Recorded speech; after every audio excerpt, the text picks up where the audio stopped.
One of the prince's former maids has exposed him for being the great Prince Charming who flaunts his manners in public.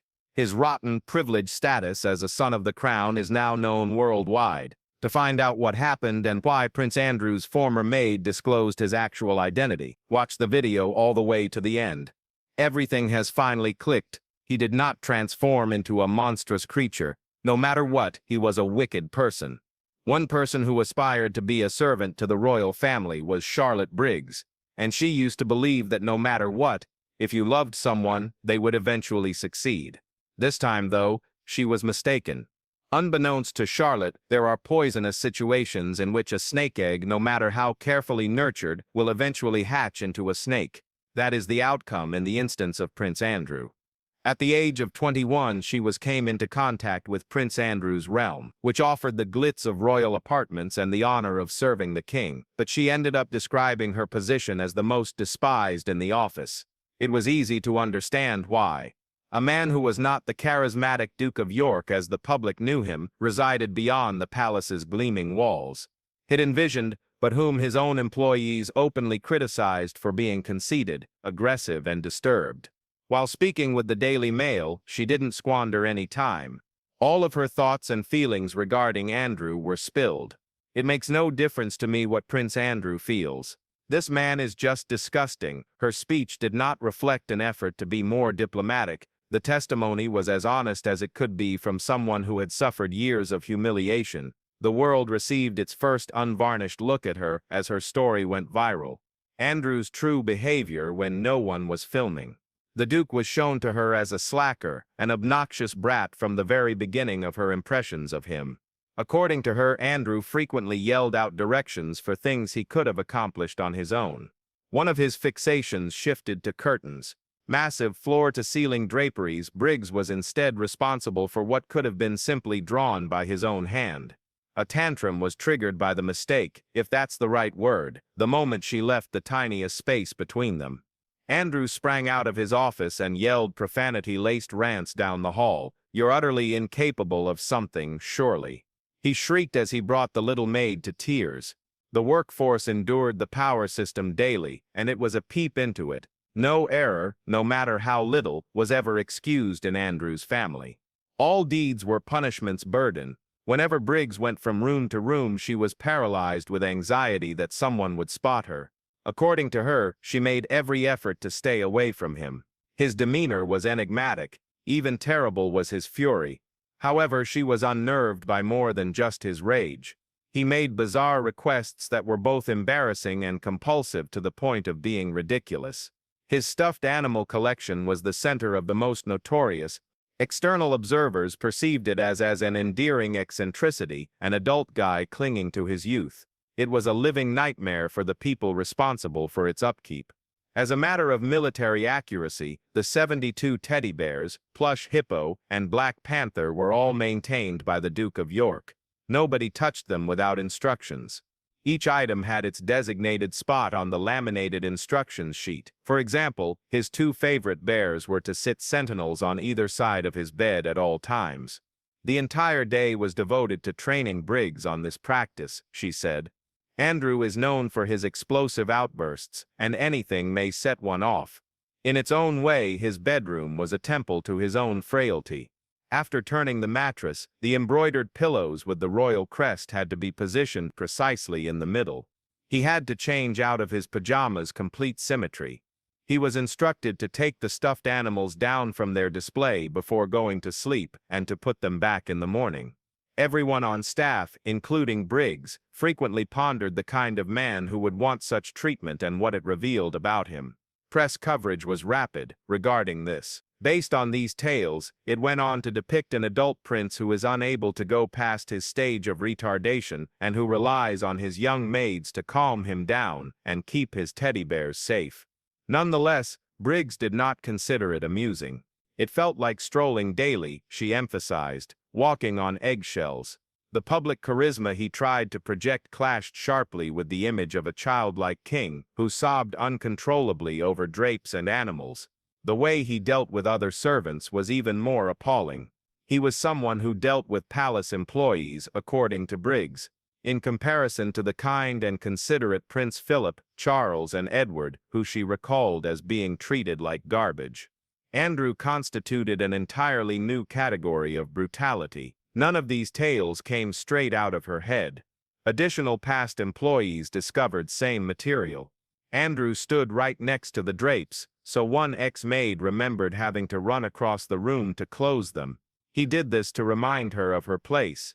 His disdain and icy demeanor were characterized by another in even the most casual conversations.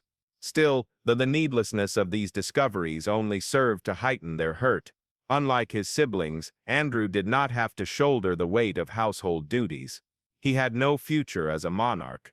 Even though his position was purely ceremonial and indulgent at worst, he yet insisted on being worshipped by those below him.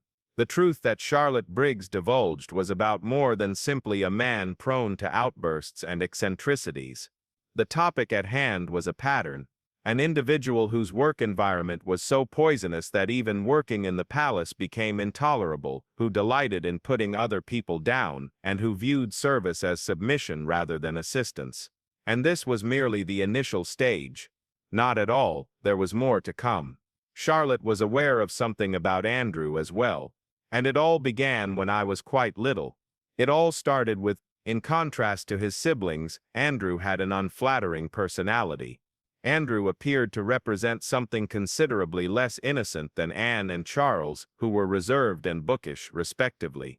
Palace employees and royal observers noticed a pattern of viciousness in his play as early as a youngster. He was obsessed with attention and would stop at nothing to get it, even if it meant picking on helpless victims.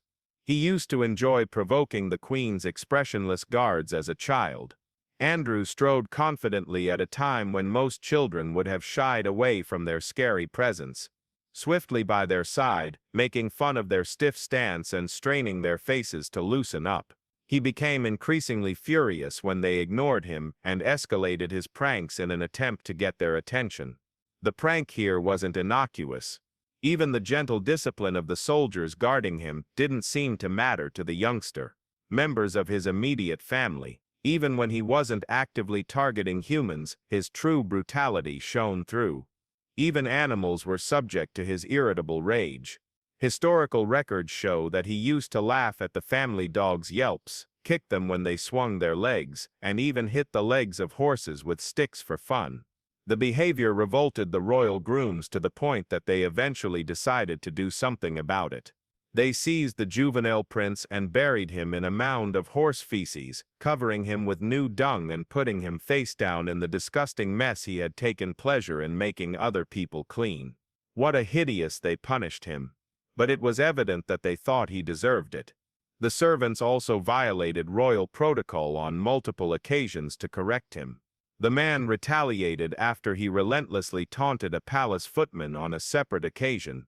He finally pummeled the youngster to the point where he had to flee, a bruise on his face. The Queen rejected the footman's resignation, even though he had anticipated his dismissal in the near future.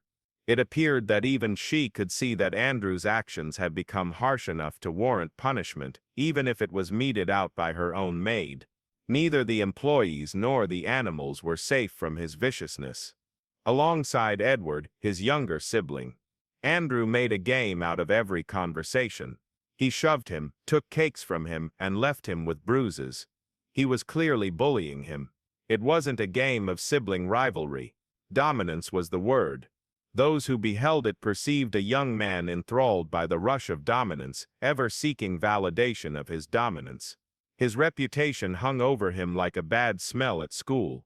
While in pre- and post-Gordontown, because of his temper tantrums and his mean-spirited laughs at other people's expense, his classmates called him Baby Grumpling and the Snigger respectively. Some had hoped for a pleasant royal, but he wasn't. He personified the brattish, conceited, and constantly snide kind. His mind never changed, no matter how old he became. It only got harder. There were rumors that he would pull the clothes and zippers of the female staff at palace gatherings, then force their mouths into the meal while mockingly ordering them to smell the partate. That wasn't princely conduct. It was bullying. Some claim that when camping he would intentionally destroy other people's shelters, abandoning his sad pals in rivers after ripping down fly sheets. It was merely another practical joke to Andrew. It was an insult to the people who had to endure it. The people who worked for him best put it into words. His tone was rude and inconsiderate. Protocol anticipated from a boy of royal lineage. Pick that up.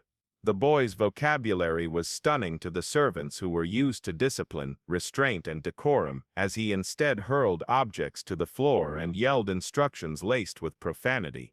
They didn't see a naughty kid, they saw a pampered brat, a small dictator.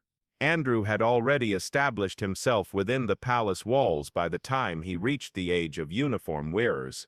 Neither Charles, the handsome heir, nor Anne, the tough but competent one, were he. Employees avoided him at all costs. They thought the child was unbearable, a young man whose sense of humor was characterized by viciousness, whose concept of deference was dominance, and whose haughtiness appeared to intensify with age. Their hope was that he would eventually overcome it. However, unfortunate events persisted. Far worse. Andrew began to let his public persona slide in the late 1990s. Rumors of rage were no longer the only focus of the scandals. Money, women, and an inflated sense of self-importance were the key themes. Although Andrew continued to engage in destructive habits that would leave an indelible mark on his character, while his brother Charles pretended to reinvent himself following Diana's death. His monetary connections were one of the first points of contention. His irresponsible business dealings and the opulent lifestyle that accompanied his royal rank came to a head.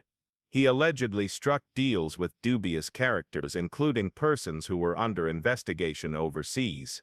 While the royals discreetly put these rumors to rest, rumors of cash-for-access schemes followed him about.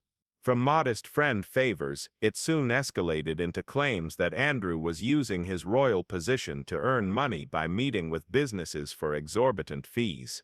Even while the palace denied it, evidence continued to emerge. A preoccupation with younger ladies accompanied his fixation on wealth. Following that, the picture of a middle-aged man pursuing ladies half his age persisted in Andrew's mind after he divorced Sarah Ferguson. Many of the thousands of models and socialites whose connections he boasted about were in their teens or early 20s. According to what his driver reported, he would often witness 10 or more women entering and leaving his Bangkok apartment. It was upsetting and humiliating for the family.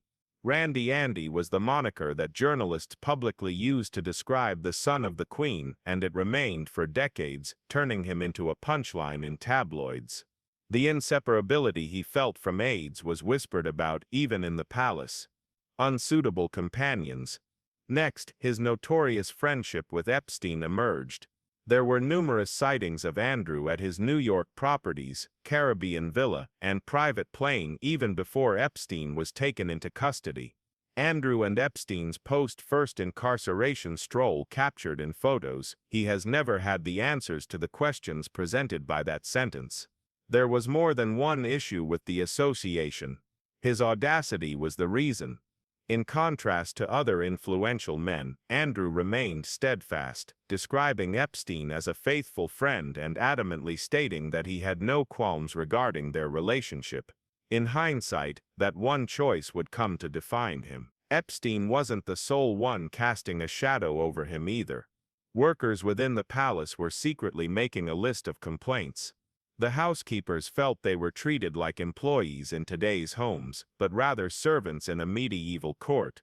A maid recounted an incident in which Andrew made her sprint up 7 flights of stairs in order to draw the drapes just inches from his feet.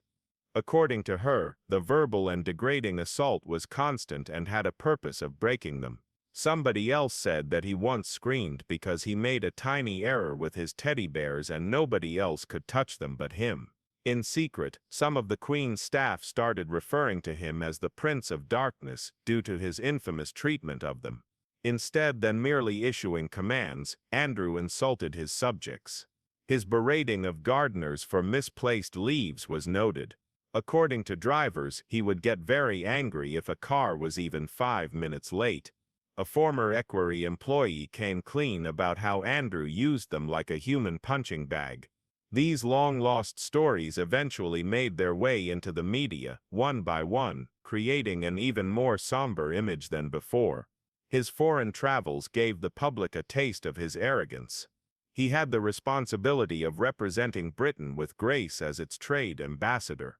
According to stories, he was more like a tyrant, berating foreign staff, showing scorn for servers and demanding accommodations, as opposed to diplomats. Allegedly, he screamed over the suite's temperature at one Middle Eastern function, bringing a hotel maid to tears. According to the diplomats who accompanied him on his trip, dealing with Andrew's tantrums became an inevitable aspect of their work. In his private life, he fueled revulsion. It appeared as though the two were trapped in a poisonous symbiotic connection following Sarah Ferguson's own scandals, such as being caught receiving money for introductions to Andrew.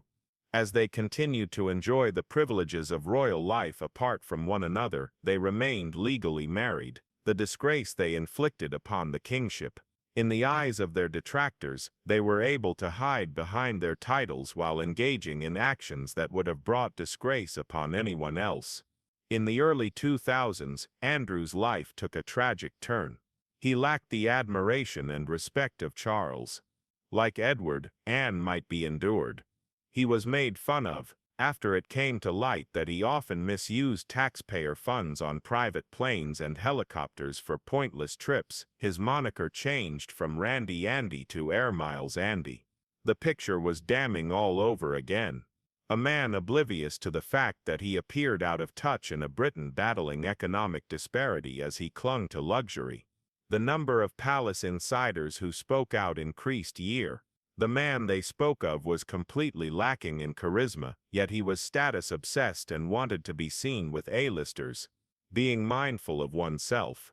He was an outsider even during family reunions due to his haughtiness.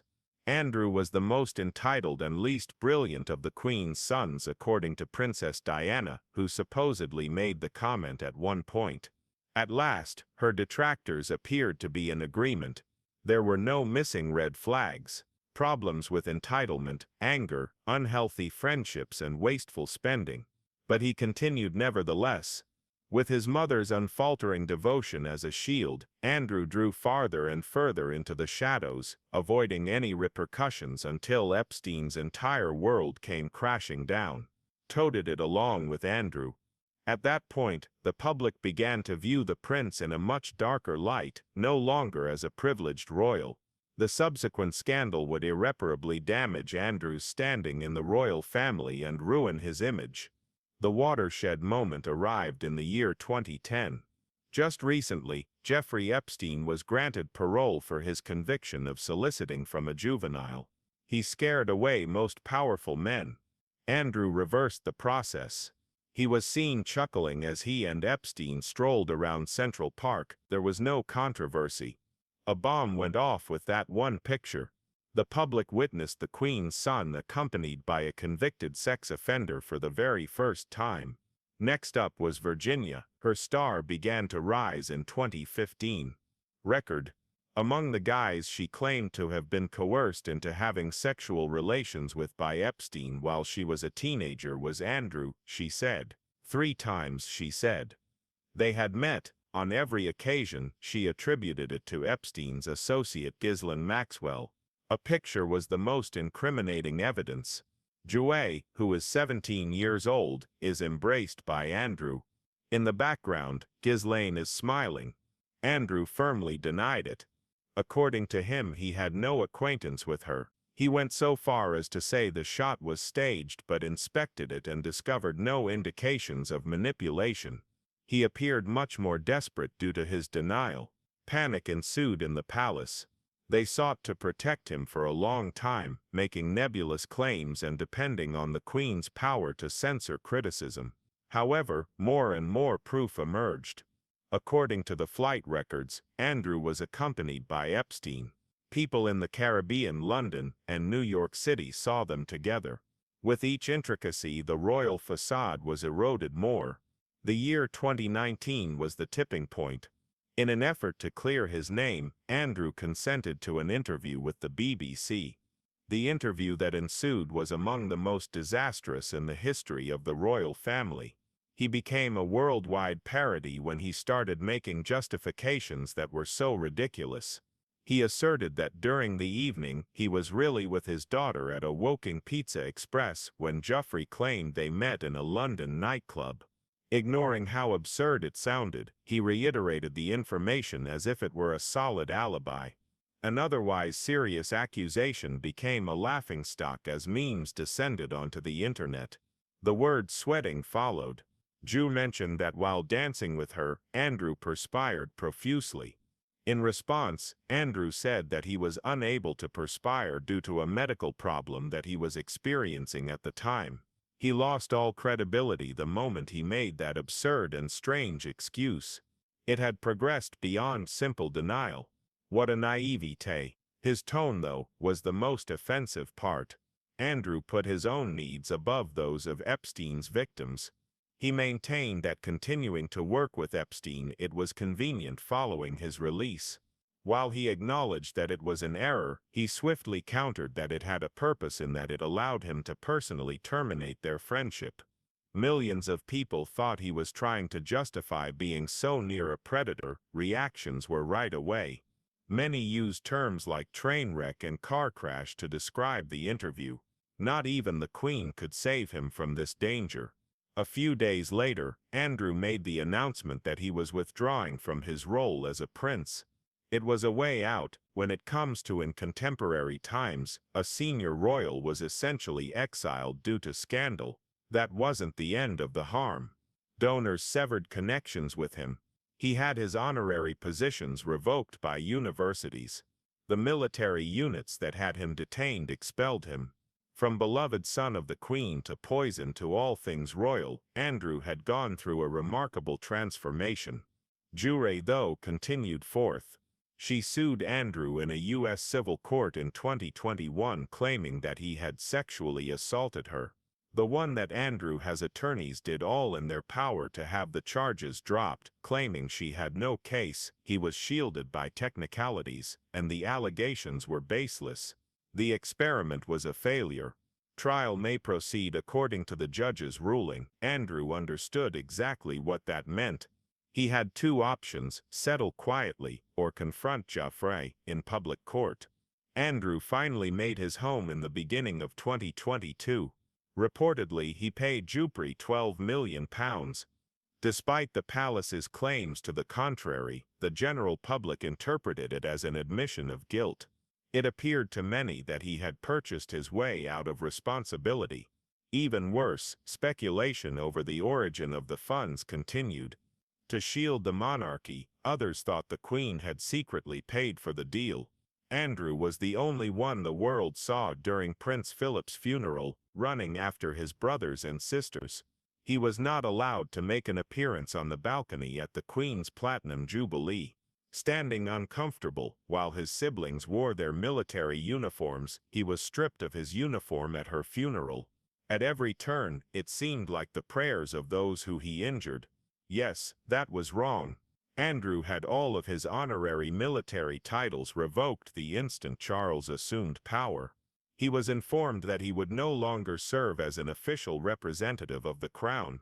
The entrances to regal fate had sealed the deal. He had to fight for protection like any other citizen after even his security detail was demoted. Andrew felt an immense sense of shame. Charles saw it as essential surgery, removing the infection in order to maintain the monarchy. The 2023 coronation revealed the rupture. All of Andrew's shame was caught on camera. He showed up dressed like a relative who had been sidelined, rather than in ceremonial robes or a uniform.